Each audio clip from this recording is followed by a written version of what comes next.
Vediamo una verifica del teorema di Pitagora utilizzando dei cartoncini colorati.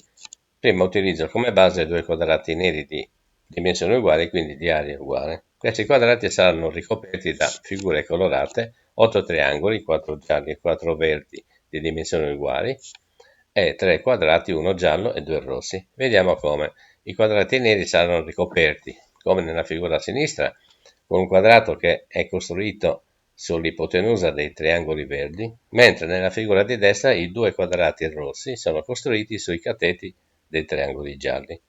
Questo cosa vuol dire? Siccome le aree dei due quadrati sono uguali, la somma di tutte le figure di sinistra è uguale alla somma di tutte le aree delle figure di destra.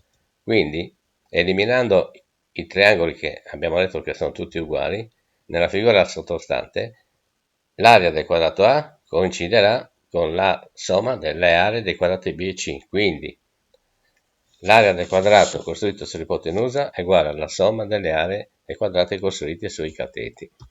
Con questo ho concluso, grazie a tutti per l'attenzione.